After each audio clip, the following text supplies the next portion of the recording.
Hello there guys and welcome back to the channel. Right, so let's take a look at Carina's challenges. Wait, there are none. Why? What? Oh, right, I did actually complete them. So it did take me about 40 hours since they came live, to finish all 9 of them.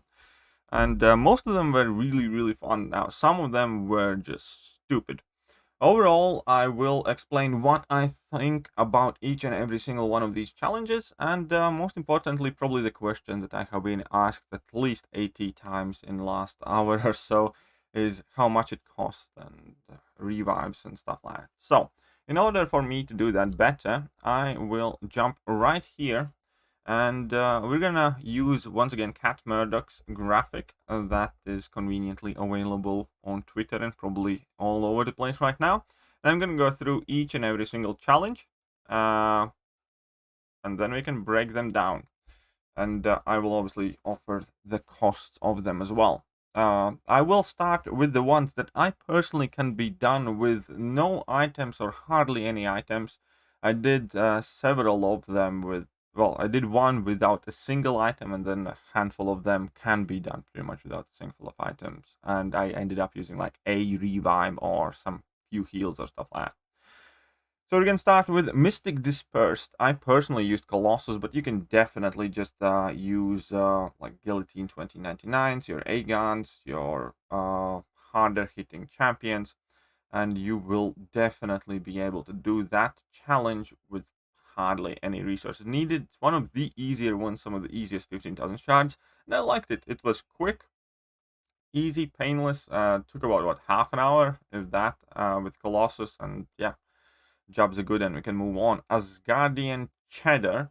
Now that was significantly trickier. I think in total I used about 4 revives, maybe 5.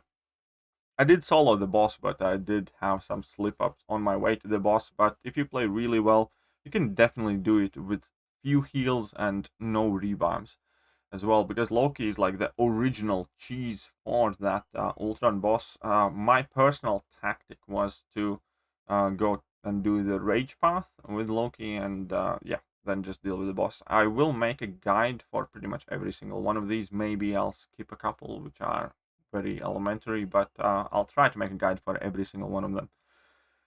But yeah, Asgardian Cheddar, very nice. Takes about an hour to do it, but definitely can be done. 1992 till 1997. Easiest challenge overall, I think. I only had rank 4 Rogue and rank 4 Wolverine, and then some rank 3s I just brought in, but Rogue was definitely the MVP for my personal run. I think I used Nightcrawler for a couple of fights as well. Rogue did solo the boss. I didn't use a single item in order to finish that challenge. Very easy, straightforward. Liked it, enjoyed it. You can do it in about half an hour, if that, with rank 4 champions and some boosts. Now, Super Punch Out against Champion, you can definitely use it in a handful of revives. Now, I did not practice the fight too much. I went in like full. So Champion did take my number, yeah, handful of times. But again, it wasn't too bad, especially once I kind of like got used to the fight as I was fighting. And the main thing is kind of like to spam your level 1s. You ideally have a chance to charge up your heavy attacks while he does his special animations. And yeah, champion fight significantly easier than it was originally. I definitely do have to note that I did take my Kamal Khan to rank 5 for this challenge, just because I couldn't be bothered to break my back over it. But it can definitely be done with rank 4 as well. A quick tip there is it is wise to quit out from the fight when you're going up against champion if you have done significant amount of damage, because if RNG does not go your way, and if you even slow down for a second, the longer the fight goes and the more damage you have dealt to the champion, then it can backfire and he can regen very quickly up to like the next phases, and you can lose your progress. So if you take down about a third or 40% of his health, I'd probably recommend quitting out there, especially if you're using a rank 4. Anyways, now we have Astral Anger, super easy challenge. Didn't use any revives on the path itself, ended up using 1 revive for the Mordor boss. and that was again like half an hour, if that, very, very quick. Now, the labyrinth challenges are not quite as good, and Mike's Revenge is absolute bullshit as well. Those are shit challenges. The labyrinth ones, at least, I kind of enjoyed to a degree some of them, at least parts of it, but the Mike's Revenge is just bullshit. I think it's the stupidest thing I have had to do in this game, and I hate it. As much as I love this entire thing as whole, as much as I love the idea of it, as much as I enjoyed doing these challenges, and I don't know, I was doing them like possessed, but it's objectively just a shitty, shitty, shitty, shitty, shitty challenge. So are the labyrinth ones, but they're not as bad as the Mike's Revenge. Right, but let's talk seriously about the costs, because as I mentioned before, that is what everybody has been asking me. So I have broken down the main 4. As I said, all of these first 5 challenges can be done with no items or hardly any items, and first 5 challenges combined that we just went over took me, I don't know, 10, 15 revives, a handful of potions. That's it. Nothing serious. And most of them went on Kamal's challenge against Champion Boss, and that definitely can be done better than I did it. So yeah, not too bad at all, the 5. The 4 that are absolutely bullshit, I have done cost breakdown. Overall, for me personally, it cost just over 3,000 units and all of my stash, but I had a big fat stash. I did not spend any money because I had the units grinded. I still have like 3 million battle chips, so I'm not gonna be poor on units, but I have 0 stash now. I have no revives, no health potions, no team revives, nothing in stash. My stash is empty. I also had like 500 something free crystals that all were used, so I used every single thing I had in my stash, and 3,000 units. Didn't have to purchase anything, which I was actually quite happy about. I did purchase the Cavalier Questing Bundle, which I would have purchased anyway. So I do purchase it every month because of the boosts and 6-star shards and all that other stuff. But I'm not counting that to the expense of this, because I would have bought that regardless whether these come out or not. So, 3,000 units, all my stash. Where majority of it went? Well, let's take a peek. So let's get start with Collector. Collector itself took me 35 revives plus about 5-10 revives for the path. So that challenge takes about 45 revives plus the health potions. Now, on the bright side, obviously, 3-star champions have pathetically small health pools, so the health potions were the low kind, and they're relatively cheap. You can honestly spend like an hour or 2 in Realm of Legends, and you can discount any possible unit cost for these health potions, and that is the best thing to do. Because remember, it doesn't matter whether you're reviving a 3-star or a 6-star, the revive costs the same amount, but when it comes to healing them up, there is a huge difference. Therefore, whenever you're doing these 3-star challenges, always heal your champions up to full, and make sure you use as little revives as possible, because they have much more of an impact when you use them on 6-star champions. So keep healing up your 3-stars is what I'm saying. So yeah, Collector took me about 35 revives plus 5-10 for the path of doing so. Again, I will upload the guide and my tips and tricks on that, but honestly, it's just stupid. It's just suffer and die, and it's a shit challenge, and I don't know. Mentally healthy person would not create that challenge, is what I'm gonna say. Some sadistic a-hole would. Anyways, that's how much it cost me. Right, let's go with Canadian Labyrinth of Legends run. That's with Sabertooth. So the main strategy there for every single person that I have seen do it has been just ramp up your Sabertooth and then smash. And that's exactly what I did. It took me 26 revives. Exactly. I didn't use any team revives as far as I remember. And yeah, obviously some health potions and stuff as well. So 26 revives for Sabertooth run. Again, do not waste units on your heals much at all. try to grind them, try to save up for them, and they do help. They're not needed for every fight, but they surely do help in some of the fights, especially if you do the path that I did, which I'm going to explain in a bit.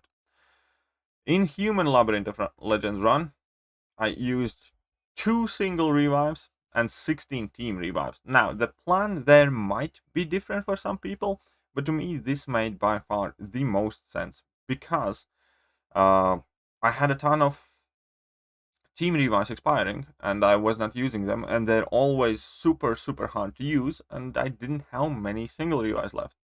So the idea in my brain was I'm gonna take every single Inhuman that's in the game. There are exactly 5 champions: Quake, Black Bolt, Kamala Khan, Medusa, Karnak, and Kamala Khan, well, them anyways. All 5 of them. And yeah, I just used every single champion. That was the only path that I used Suicide Masteries for. And I simply kept using every single champion. Each champion can do about 10% damage. Obviously, Medusa can do more, and like Black Bolt can do slightly more as well. So each champion can be taken down in like a team revive, and it depends how well you play. So this was actually very, very helpful for me because I didn't have to purchase revives, because I could really cash in on those team revives. I used all my team revives for this run, and in the end had to use 2 single ones. That was quite awesome. Star-Lord Labyrinth run, 59 single revives, and that was a bit of a BS one, because back in the good old days you could at least bring in Synergy Team, and that does make a huge difference. And currently, the way it stands, unless you reach 120 combo, you do hardly any damage, and only that if everything has gone perfect, then you can start dealing the damage, because yeah. So that was not too fun of a time either. It's probably the second most depressing challenge. The Inhuman one, Star-Lord challenge, and Collector one are most annoying by far. Canadian one actually was quite fun. Right, so what do we have here? More information about these runs. So, Canadian challenge took me about 2.5 hours, and other 2 labyrinth runs were 5 hours each. And I did not use Liquid Courage or Double Edge for Star-Lord or Sabretooth runs. I did not, however, take the easy path for any of my runs. I did take the Star-Lord, Thor Jane Foster, Daredevil Hell's Kitchen, Venom Pool, Doctor Strange, Kamala Khan, Rocket, and Maestro. So that is 8 fights only, but every single fight on this path is, in fact, 3.3 million one. But there's a lot less of them paths. Plus, Star-Lord, Thor Jane Foster, Kamala Khan, and Rocket are really, really easy fights. The trickier ones are the Daredevil, Hell's Kitchen, Venom Pool, and Doctor Strange. Venom Pool was straightforward, easy with Sabretooth, was not too great, too bad with Inhumans, was quite annoying with Star-Lord. Doctor Strange is actually not working as he should right now, and it's easier than it's meant to be. So Doctor Strange was perfectly doable with every Inhumans as well, because yeah, he's busted for like last 3 years. He doesn't nullify anything, and whatever. So Doctor Strange can be done relatively easily as well. And Daredevil Hell's Kitchen does not have the new ability kit, but he does have the new animations. And that is a huge problem, because when you're using 4-star champions, time is of the essence and you have to be super aggressive. But at level 1 takes forever. And because of it, you just can't get in many hits. And you always have to try to push him to level 2, and it's just annoying. But yeah, so that is how I did the labyrinth path. And let's push this up a bit more. Others, yeah, as I mentioned here. So any other meaningful notes? So you have the revive count that I have used. You have the masteries that I did use for these runs. I didn't use suicides for pretty much any of the paths except for the Inhuman one. Yeah, and I think I didn't use suicides for pretty much any of the other challenges either. It's quite surprising.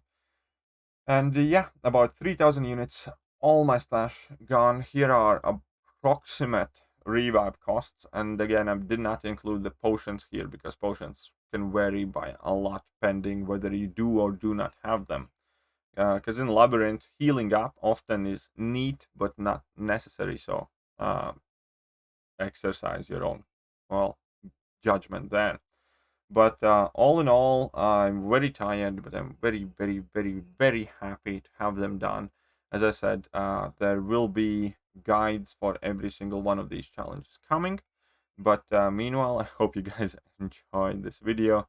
And yeah, I'm gonna catch you guys soon. See ya.